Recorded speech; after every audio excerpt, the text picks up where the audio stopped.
Retomamos la narración del vídeo Los hijos de Fernando I, cuando Alfonso VI de León se deshizo de sus hermanos Sancho II de Castilla y García II de Galicia, haciéndose con todos los territorios del reino. A partir de entonces se dedicó a engrandecer sus territorios mediante conquistas apoyándose en un grupo de nobles. En el año 1076 Sancho IV de Pamplona fue asesinado en Peñalén. La nobleza decidió que el trono no lo heredara su hijo menor, sino uno de los nietos de Sancho Garcés III, o Alfonso VI de Castilla y León, o Sancho Ramírez I de Aragón. Estos llegaron a un acuerdo.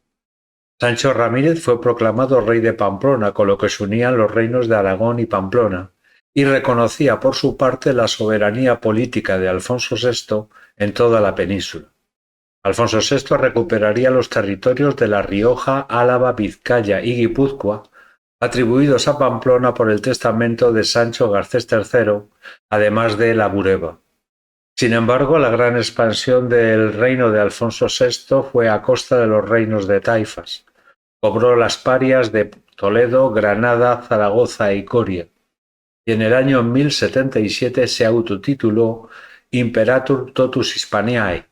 Dicho título se había otorgado a los reyes asturleoneses desde el rey Alfonso III. Este título fue confirmado por el Papa Gregorio VII. Lo que representaba jurídicamente dicho título era la superioridad jerárquica de este rey sobre toda la península. En el año 1075 moría envenenado el rey de la taifa de Toledo, Al-Mamún, y le sucedió su nieto Al-Qadir. La inestabilidad que se produjo en la taifa toledana fue aprovechada por las taifas de Sevilla y Badajoz. En el año 1078 el rey de la taifa de Sevilla se anexionó buena parte de los territorios de La Mancha y al año siguiente la taifa de Badajoz invadió Toledo, apoyado por el grupo opositor a Al-Qadir, provocando su destronamiento, y este rey se refugió en Cuenca. Ante esta situación, Al-Qadir pidió ayuda a Alfonso VI.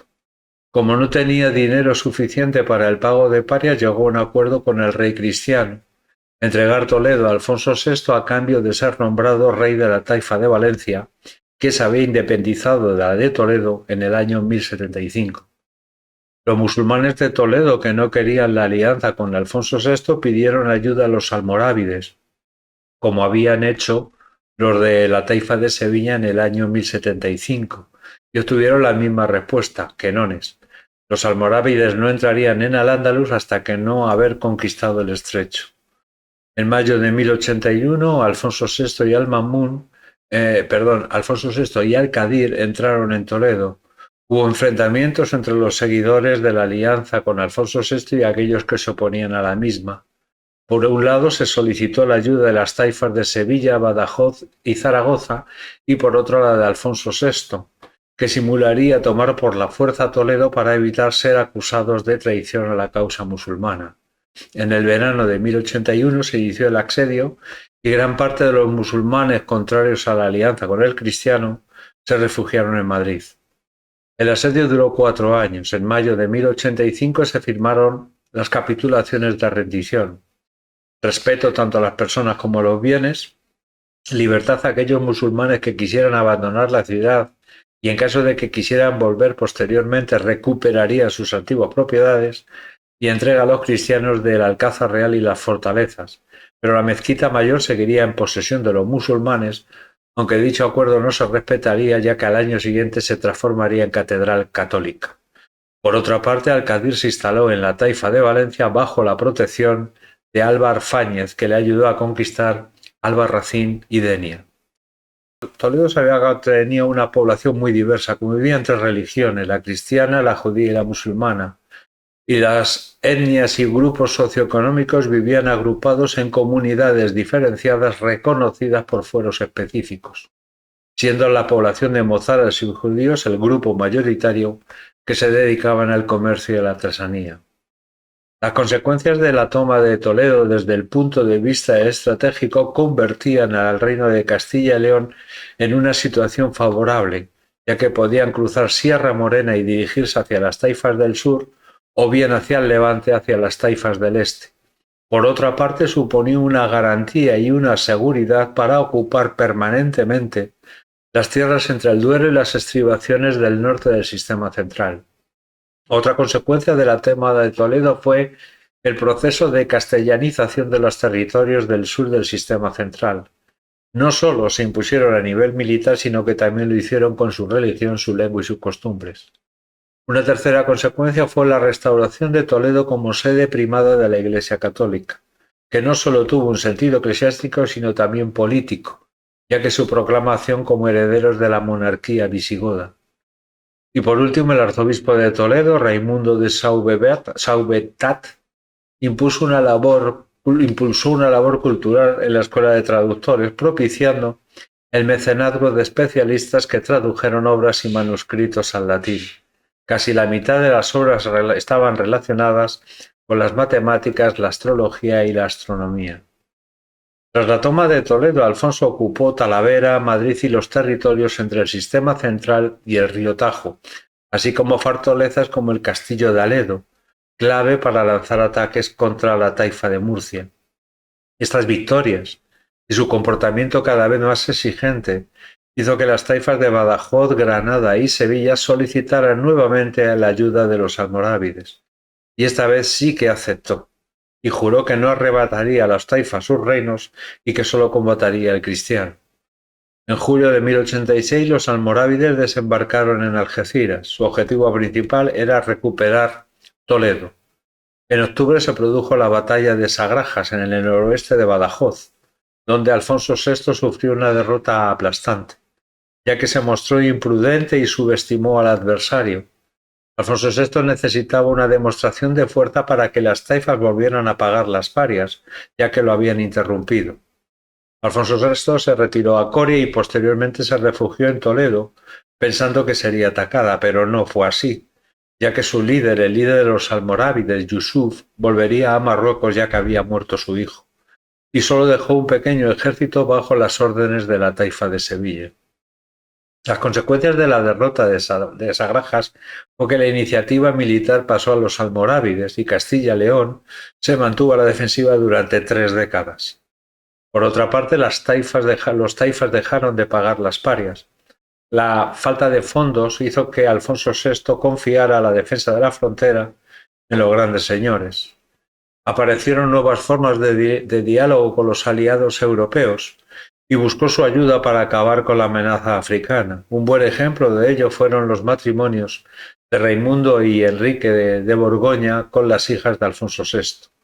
Una de las últimas consecuencias de la derrota de Sagrajas fue que la acción común contra los nuevos invasores llegaron a un acuerdo Alfonso VI con Sancho Ramírez V de Aragón y Pamplona.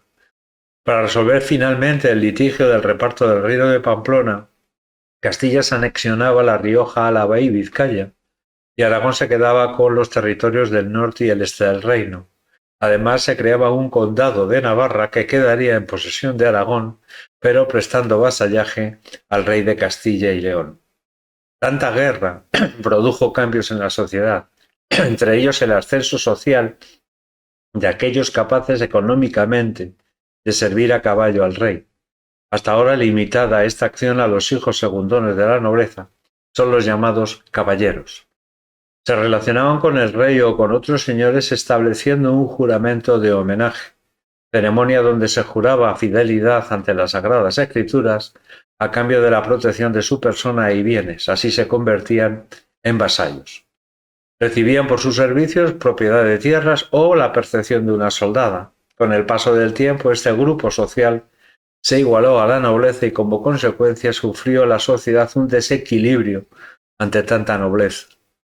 Otro cambio se produjo en el paisaje, la construcción de castillos, propiedad de la nobleza o de la iglesia.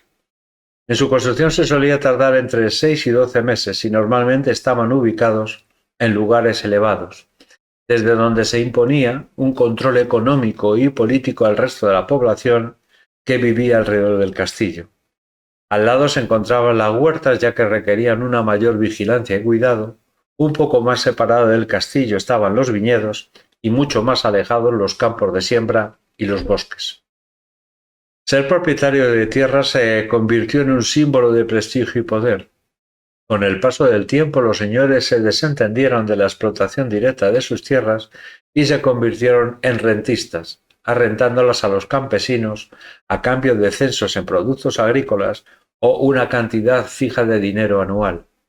Los pobladores de esas tierras gozaban de menos libertad y autonomía que aquellos que vivían en tierras de realengo, o sea, en propiedad del rey.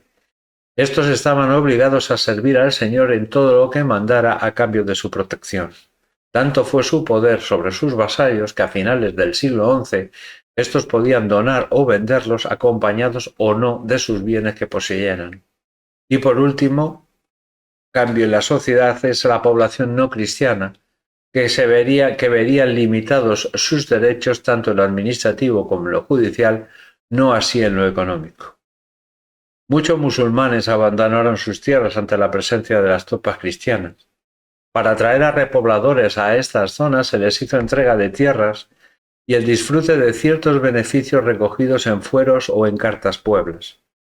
Los que se apuntaron fueron guerreros, campesinos y ganaderos que en ocasiones se unieron al resto de las poblaciones autóctonas que resistieron después de las campañas de Almanzor. Muchos optaron por esta solución para escapar de la presión de los señores feudales, a pesar del peligro que suponía vivir muy cerca de la frontera con los musulmanes. Al principio, el proceso repoblador fue lento y en casos efímero por la reacción de los almorávides. Podemos decir que hasta el reinado de Alfonso VII, ya alejado del peligro africano, no se consolidaría la primera fase colonizadora. La repoblación fue uno de los grandes éxitos del reinado de Alfonso VI. Las principales zonas del plan repoblador, mayoritariamente patrocinado por el rey, fueron el Camino de Santiago, el conocido hoy como Camino francés, que supuso el primer movimiento de urbanización medieval con la llegada de peregrinos trabajando la artesanía, el comercio, la práctica religiosa y las funciones administrativas. Otra zona fue la cuenca del Duero, en torno a la tierra de Campos y las Beiras portuguesas. Ciudades como Burgo de Osma, Silos, Valladolid, Palencia, Zamora, Guimaraes y Braga. Y la última zona es la conocida como las Extremaduras y la Transierra. Es la zona más extensa desde Calahorra hasta Coimbra, limitando límite con el norte del sistema central. Al ser la más extensa es la zona más repoblada. Ciudades como Cuéllar, Coca, Olmedo, Arévalo, Ávila, Segovia, Medinaceli, Soria, Salamanca o Alba de Tormes. Como dije anteriormente, para atraer repobladores se les hizo entrega de tierras y el disfrute de ciertos beneficios recogidos en fueros y cartas pueblas. ¿Qué diferencia hay entre ellos? Los fueros es el conjunto de instituciones, ordenanzas y leyes encaminadas a la administración y el gobierno, mientras que las cartas pueblas eran pactos o convenios entre el señor con sus pobladores. El primer fuero de la frontera fue otorgado a Sepúlveda en el año 1076. Se le ofrecieron numerosos privilegios económicos, civiles, penales y político-administrativos, como la inmunidad fiscal, la autonomía de gobierno y la consideración social de infanzones para todos los pobladores, a cambio de residir en una casa y cultivar las tierras entregadas, asegurarse de su propia defensa y de la ayuda militar en defensa del reino. Con el paso del tiempo, la generosidad de los fueros fue disminuyendo, con la imposición de deberes a los infanzones y amortiguando la autonomía municipal con la presencia de un delegado real. Había dos modelos de fueros: el intervencionista, donde el rey a través de sus representantes ejercía una gran influencia en la vida municipal, y el autonormativo, como el de Sepúlveda, donde un concejo elegido por los habitantes de la población tenían todo el poder. Durante los siglos XI y XII, las ciudades de la frontera con mayor extensión crearon los llamados comunidades de villa y tierra, donde los concejos de la ciudad organizaban concejos rurales para la regulación de los comunes. ¿Qué son los comunes? Los pastos, los montes, las aguas, las dehesas. La repoblación produjo una serie de cambios. Se transformó el paisaje. Los espacios agrarios se dedicaban al cereal y la vid. Había mucha presencia de molinos hidráulicos y los huertos y los frutales ocupaban un lugar secundario. Ante el crecimiento de la ganadería, tanto oveja como cerdo, se crearon dehesas particulares o comunales para el control de los pastos. Se incrementaron las actividades comerciales, creando mercados permanentes de un día a la semana, donde se intercambiaban los excedentes agrarios y la producción artesanal. Además, existían otros mercados en grandes ciudades de carácter regional e interregional. Y por último, el último cambio de la repoblación era que para normalizar la vida cotidiana de los nuevos territorios se restauró o se creó una red eclesiástica. Así nacieron las nuevas diócesis que estarían bajo la autoridad papal, que enviaba cardenales legados, y bajo el amparo de la Reforma cluniacense.